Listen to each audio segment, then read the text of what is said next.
Holmesdale Radio.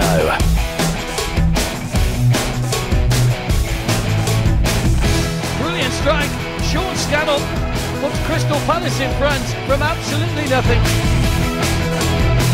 Driven in, and a wonderful strike by Dean Moxey. Dean Moxey does well to pull it back into the danger area. This was Jermaine Easter, and that's a wonderful finish.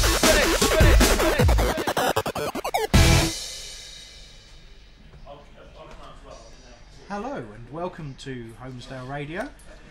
This is our first podcast. It's actually the second time we've done this, but this is our first podcast of the pre-season period. It's also going out as a video, which hopefully some of you are watching, and it's why I'm staring at you right now.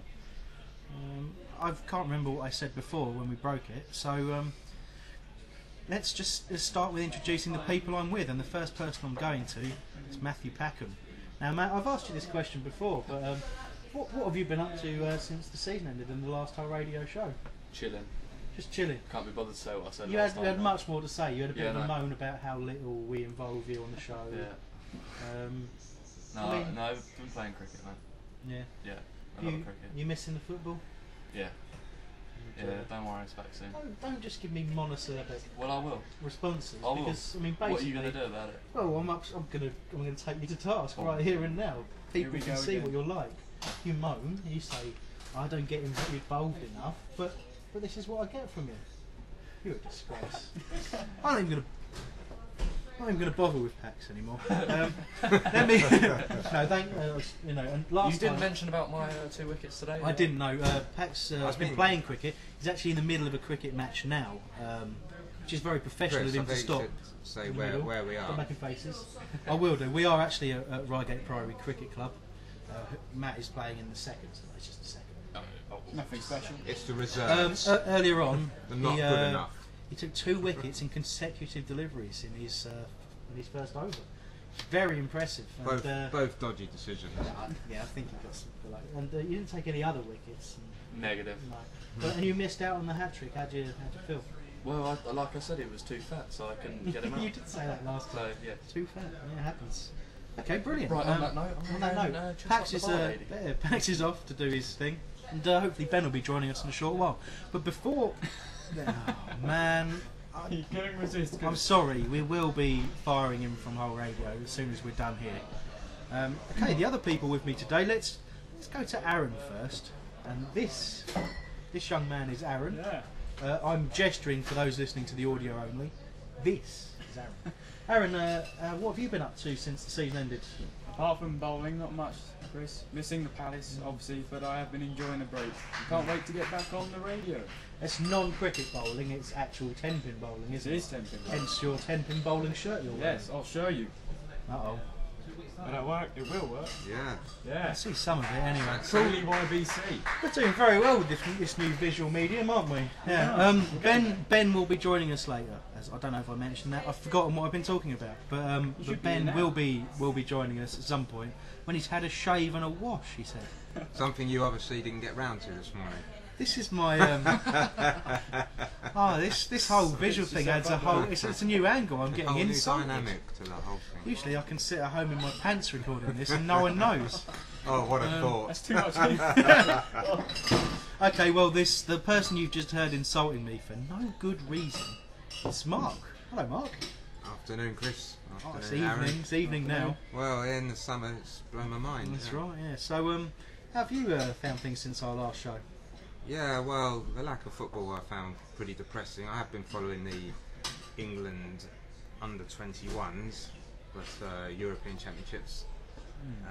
But obviously that petered out into a load of old pants, and Did you? we were eliminated in the group stages.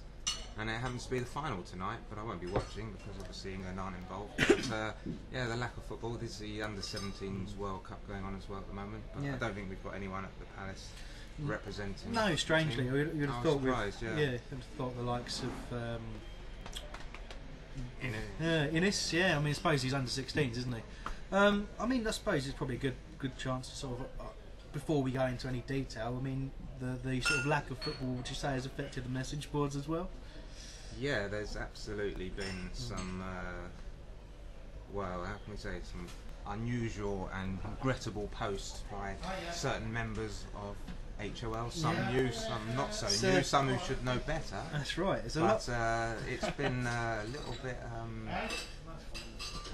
bit sort of controversial, shall we say? Yeah, in many aspects, and I think that the sooner some of the kids go back to school. Yeah, I think that's fair. And talking of, I think a lot of it's built out of frustration though as well. Yeah, there's a lot. There's not much happening at the Palace at the moment, and I think that people are just a little bit sort of Bored. Yeah, bored and frustrated, and they're waiting for something to happen, and it's not actually happening. Yeah. And I think as a result that people are sort of finding other things to talk about that are totally bizarre, irrelevant, and have no meaning whatsoever. You know who you sort are. of sending people, yeah, and you know who you are. So if you're involved in that scam, You've been told. yeah, Oh God, you're being we'll be taken on to your task, doors. guys. Yeah. Well, obviously we'll go into the detail of what people have been talking about in a short while, but just touching on that subject, Aaron, I've noticed you've started posting a bit more regularly recently. Had some good stuff as well. I have. It all kicked off with the salvation of football. Yeah, Took me half an hour to write that. I'm beefing it up. I want that young yeah, poster of the year. yeah. I want it. Well, we can see what happens next season. It's alright, they can't see on the video that the people have walked up and stood next to you, Aaron. So don't worry. No pressure. No You're pressure. a pro, don't No. look. Oh yeah, Just- you can't. It's the camera, it's fine. It's No fine. pressure. Straight It's to a And ghost. there's someone Matt behind Packham me. and his metaphorically accurate red hand. Quite Anyway, strange. fantastic. Right, well that's your introductions done. We'll introduce Ben when he turns up with his ridiculous hair and gay shoes. You've got to show the gay shoes. That's gay in the happy sense, just in Yeah. case anyone gets offended. And rings in. What? Yeah, Yeah. rings in. Yes, it's not live yet. We might. Yeah. Anyway, How's first, Mikey? first. Yeah, sorry. Yeah, you didn't even I introduce didn't- Mikey, so I haven't even been He's here. I come knew all you this were way. there. and set Oh all this man, up. it's Oh, embarrassing. Matt hasn't even had a beer. Behind the scenes is Mikey. Mikey, are you prepared to walk in front of the camera and wave? Yeah. Everyone. Wait for it. It'll probably break everything. There Producer he is. Mikey. Producer That is Mikey. the producer. You saw the top of his head. First time we've actually seen Mikey in the flesh today as well. It's he's an actual person. Weird. Not just a voice. Just sort of Weird. a machine. Okay, well, brilliant. Well, look, I mean, obviously, those of you just listening to the audio on this, firstly, what are you doing? Go and watch the video. It's much better, and you can see our stupid faces. But obviously, most of that probably won't make too much sense. But anyway, first subject, shall we say, that we're going to go into is direct transfers. Now, clearly, there's not been a great deal of action. We did hope when we planned this that by now we would have seen a bit more. But you know, we're promised next week's going to be busy, so probably by the time some of you either watch or listen to this, there might be something more concrete. But I'll start with the first confirmed in. What the hell's going on behind there? You're not What, going look- in the ladies' toilet, are you? It's unbelievable. Unbelievable. The producer's just walked away. He's just given up. And the first Bored already. confirmed in. It was done very, very early, and it caused quite a lot of amusement amongst Palace fans, as well as from a football perspective, people being particularly optimistic. And that was the signing of Glenn Murray. And I'm going to sort of say my piece really on Glenn Murray, and then offer it around for these guys to comment. We'll see how we get on. Glenn Murray, obviously Brighton's top scorer last year, and he turned down a new contract with them to sign for the Eagles, and rightly so. Clearly a sensible man. He's demonstrated that already. Guaranteed goals at a level below perhaps where we are right now, but certainly a goal scorer. Been nicknamed the lower league Berbatov, I read, which is interesting. Who said that? So you Google it. Just Google it, Mark. Honestly, Oh, it was Wiki then, was it? it's been commented on before, but he's that kind of player, you know. Lazy. Yeah.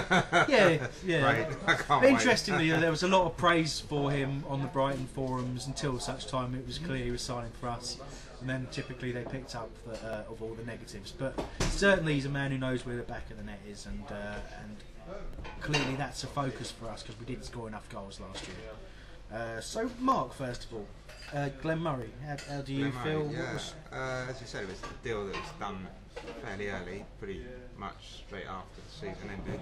I was pleased. You know, he has proven, as you said, that he can score goals at a lower level, be it League One. no reason why he can't step up to the plate. We badly need somebody who can score goals on a regular basis at Palace, and I'm looking forward to seeing who Doogie and Lenny bring in to partner him, or who they decide to use as his foil, because he obviously, I think, was bought with the intention of playing alongside somebody rather than on his own up front. And obviously the rumours have been going round about various people who may be coming to the club or may not be. I've got my own thoughts on who I'd like to see. Here, Mikey, here's the notes. Sorry, Mike. That's right. And I've got my own thoughts, but it's all rumours, isn't it? And, it is, yeah. And you say anything, and then you either get shot down in a hail of bullets, or everyone get everyone's hopes up, and it all ends in tears. I think. I mean, we'll talk about some of the names rumoured later on. But if we think about players who were currently at the club, I think the key. That's very professional. See, he's better than I am. I just say stuff. Anyway, the key, two I would immediately. Well, there's three. Sorry, I would immediately think we've got Everson. I think perhaps gets sort of glossed over. I think people kind of forgotten about him in some way. But we've got Everson, Easter, and Scannell. I would say, who there's been sort of an indication that he is going to be seen as a striker now. Yeah, I think all three of them had opportunities last season, but they, for various reasons, they didn't have regular run-outs in the team, whether it be for injury or for lack of form, or not fancied by the relevant management team. And I think Scannell certainly showed a lot of promise towards the end of the season. I think there's more to come from Easter. I know people have been sniffing around Easter in terms of transfer. Have they? Yeah, well, that's another thing I've heard, but because he may not, figure in Doogie's new season. And as far as your final choice of So player, of the three, who would you pick?